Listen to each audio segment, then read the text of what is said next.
ఈ వీడియోని చివరి వరకు చూడండి. ఒక కొత్త పర్స్పెక్టివ్ నేర్చుకుంటారు.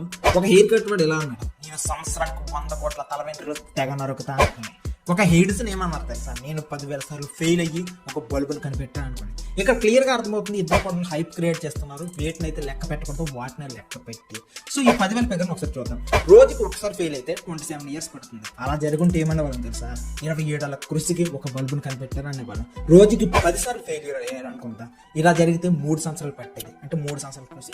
కానీ ఇక్కడ 10,000 సార్లు ఫెయిల్యూర్ అనే మాట వాడుతున్నారు. యాక్చువల్గా వీటిని ఫెయిల్యూర్స్ అనకూడదు, ఎర్రర్స్ అనండి. ఒక సాఫ్ట్వేర్ ఇంజనీర్ ఒక ప్రోగ్రామ్ క్రియేట్ చేయడానికి ఒక్క రోజులో 200 ఎర్రర్స్ చేస్తాడు. అలాంటప్పుడు ఆయన ఏమనుకుంటారు సార్, నేను 200 సార్లు ఫెయిల్ అయ్యి ఆయన విడిచిపెట్టకుండా నా సక్సెస్ నేను సాధించా అంటాడు అనమాట.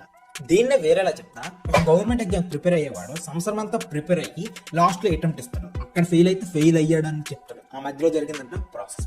ఒక రాజకీయ నాయకుడు కూడా అంతే, 4 సంవత్సరాలు కష్టపడి ఓట్ల ఎలక్షన్కి వెళ్తాడు. అక్కడ ఫెయిల్ అయితే అక్కడ ఫెయిల్ అయ్యాను అనుకుని చెప్తాడు. అంతే, మిగిలిందంతా కూడా ప్రాసెస్. ఆ మధ్యలో జరిగేవన్నీ కూడా ఎర్రర్స్. ఇదంతా చూసాక ఎడిసన్ ని తిడుతున్నా అనుకుంటున్నారా? నెక్స్ట్ వీడియో చూడండి, మీకే అర్థమవుతుంది.